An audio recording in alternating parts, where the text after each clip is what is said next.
Hello everyone. Uh, Welcome to the next lecture on operating systems. My name is Devrat Khare and I'm assistant professor in the Department of Mathematics and Computer Science from BBD University, Lucknow.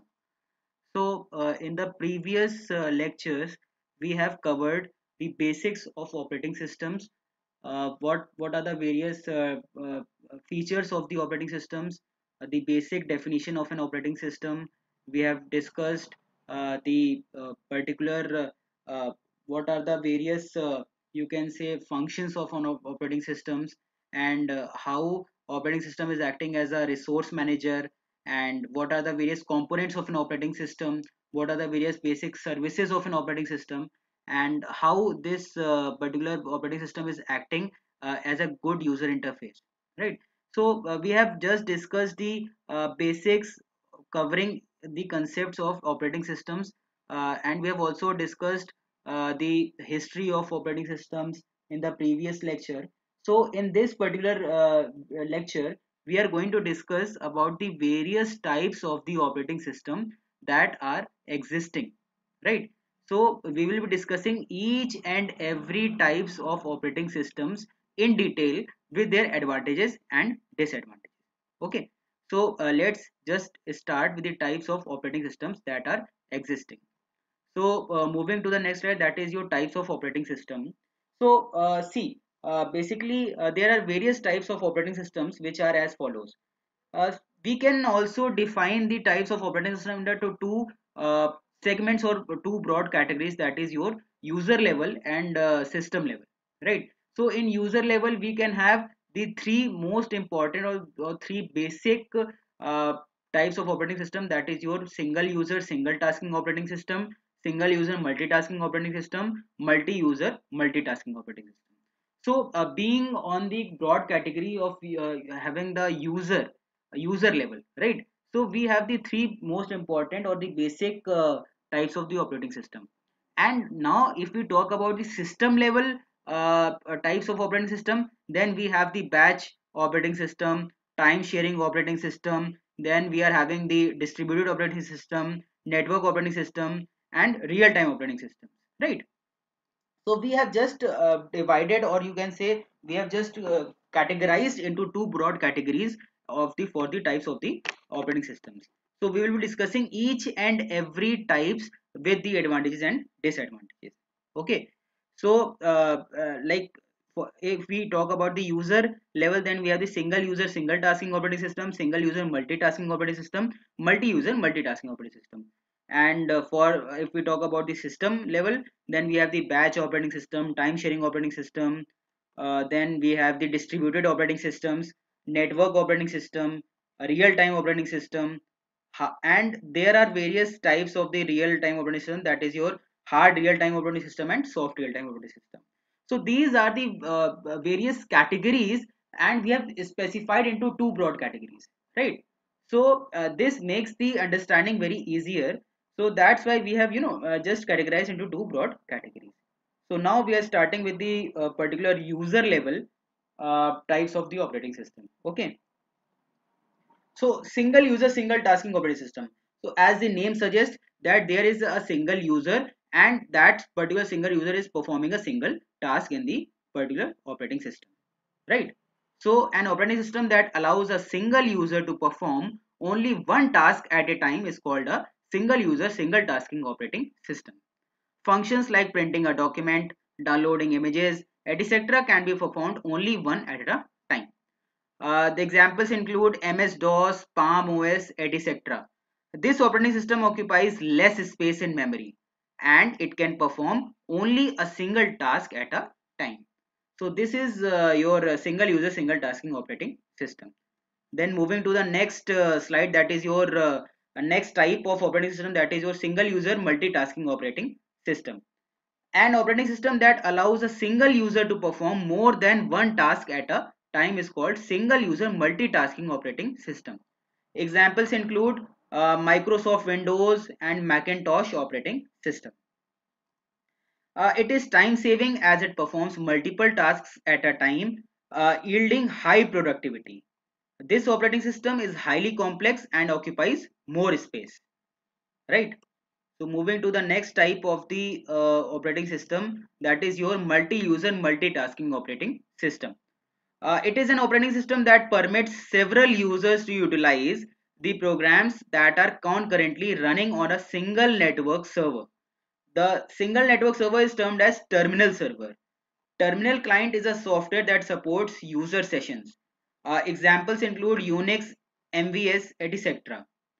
So basically we can say that we are having the multiple users and they are performing the multiple tasking, they are performing multiple tasks which are connected with a particular segment of network, right?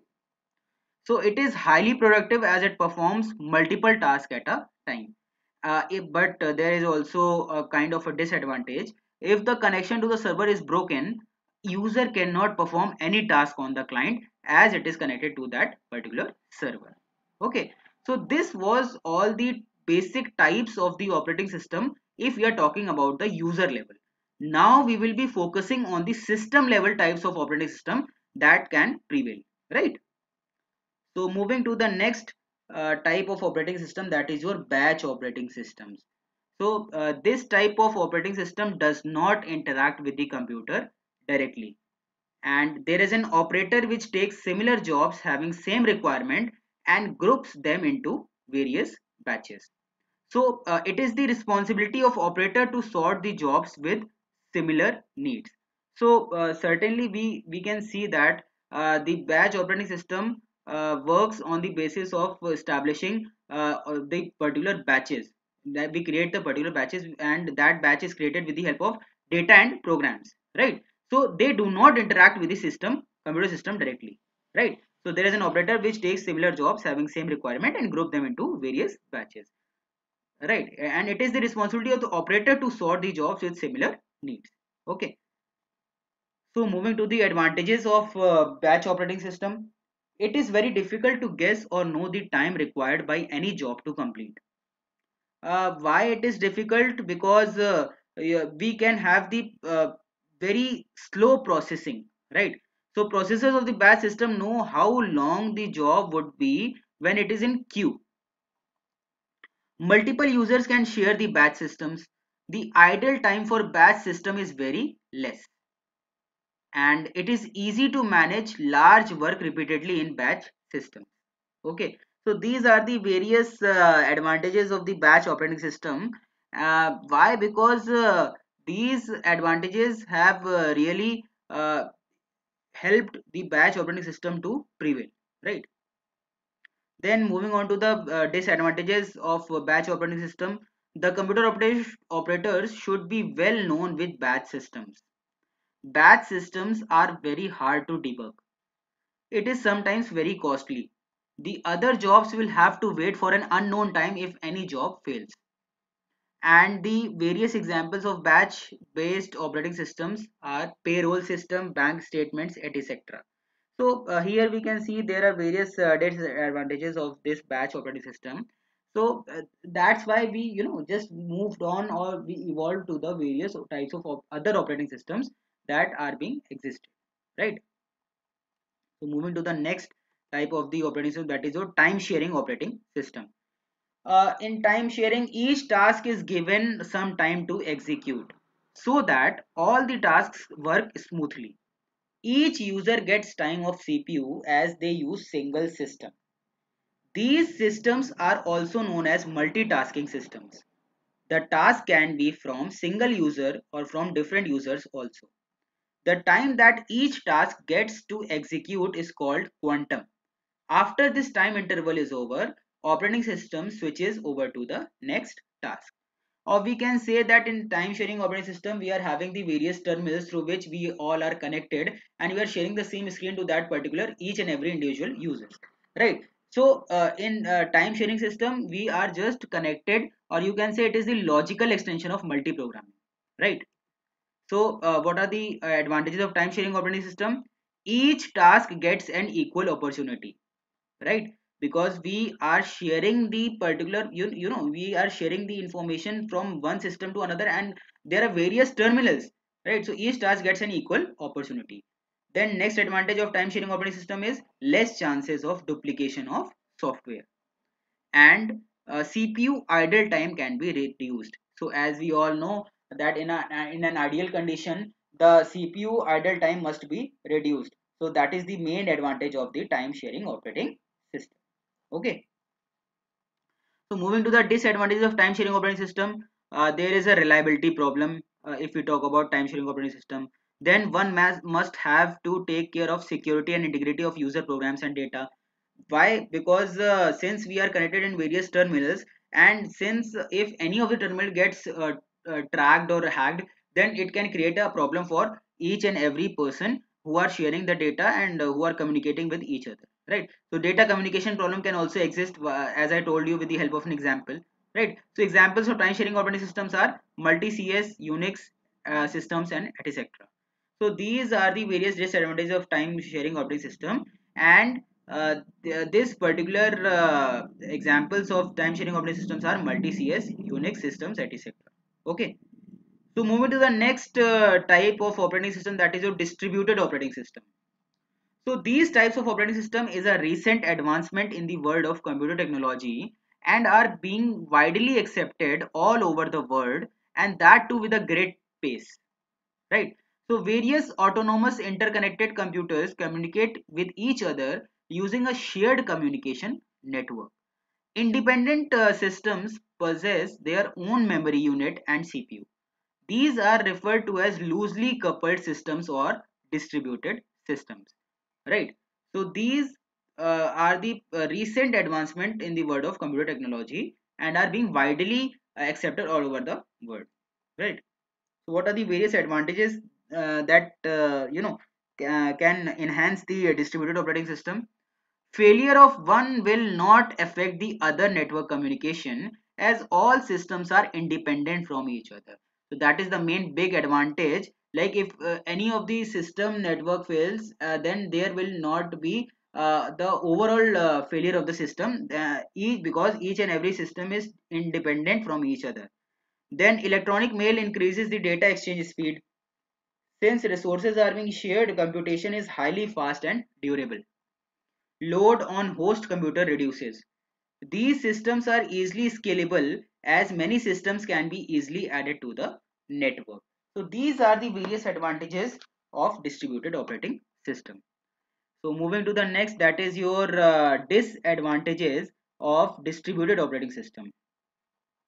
Failure of the main network will stop the entire communication, right? To establish distributed systems, the language which are used are not well defined. These types of systems are not readily available, as they are very expensive. Not only that, the underlying software is highly complex and not understood well yet. So these are the various disadvantages of distributed operating system. That is your failure of main network, or you can establish the distributed systems language which are used and are not well defined yet. And these types of systems not readily available, as they are very expensive, right? And not only that, the underlying software is highly complex and not understood well yet. So moving to the next type of the operating system, that is your network or operating system. These systems run on a server and provide the capability to manage data, users, groups, security, applications, and other networking functions. These type of operating systems allow shared access of files, printers, security, applications, and other networking functions over a small private network. One more important aspect of network operating systems is that all the users are well aware of the underlying configuration of all other users within the network, their individual connections, etc. And that's why these computers are popularly known as tightly coupled systems. So these are the various features that are describing the network operating system. So moving to the next slide, that is your advantages of network operating system. They are very highly stable centralized servers. Security concerns are handled through servers. New technologies and hardware upgradation are easily integrated into the system. Server access are possible remotely from different locations and different types of systems, right? So these are the various advantages of the network operating system. Then moving to the next, that is your disadvantages of network operating system. Servers are very costly. User has to depend on central location for most operations. Maintenance and updates are required regularly. And what can be the examples of network operating system? They are Microsoft Windows Server 2003, Microsoft Windows Server 2008, Unix systems, Linux systems, Mac operating systems, Novel NetWare, and BSD, etc. So these are the various networking operating systems that are prevailing and that we are using in our day-to-day life, right? So moving to the next type of the operating system, that is your real-time operating system. So these types of operating systems serves the real-time systems. The time interval required to process and respond to units is very small. This time interval is called response time. So this particular जो real-time systems are there, they are wholly and solely dependent on the response time.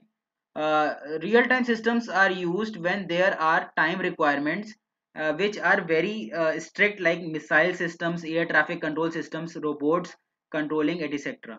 So this, as their particular name suggests, real-time operating systems, these focuses on the response time, and they are having the less constraints through which they can react, and they have the very less you can say response times, and they are basically in the systems like missile systems, air traffic control systems, robotics, and etc. Right. So there are basically two broad categories of real-time operating system, that is your hard real-time system and soft real-time system, that we are going to discuss next. So hard real-time systems. These operating systems are meant for the applications where time constraints are very strict and even the shortest possible delay is not acceptable. These systems are built for saving life, like automatic parachutes or airbags, which are required to be readily available in case of any accident.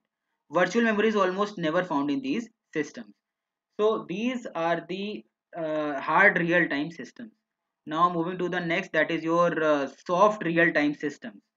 Soft real-time systems are less restrictive than the hard real-time systems. In soft real-time, a critical real-time task gets priority over other tasks and retains that priority until it completes. Soft real-time systems are useful in the area of multimedia, virtual reality, and advanced scientific projects. Okay, so this was all about the hard real-time systems and soft real-time systems. So basically, we have just categorized the real-time system into the two broad categories, that is your hard real-time system and soft real-time system. So I hope this particular concept or the broad categories are very much clear to all of you, right? So moving to the next advantages of the real-time operating systems. See, advantages can be maximum consumption, maximum utilization of devices and system, thus more output from all the resources. Then what can be the advantage of real-time operating system? That is your task shifting. Time assigned for shifting tasks in these systems are very less. For example, in older systems, it takes about 10 microseconds in shifting one task to another, and in latest system, it takes 3 microseconds. See, you can see the very much difference, right?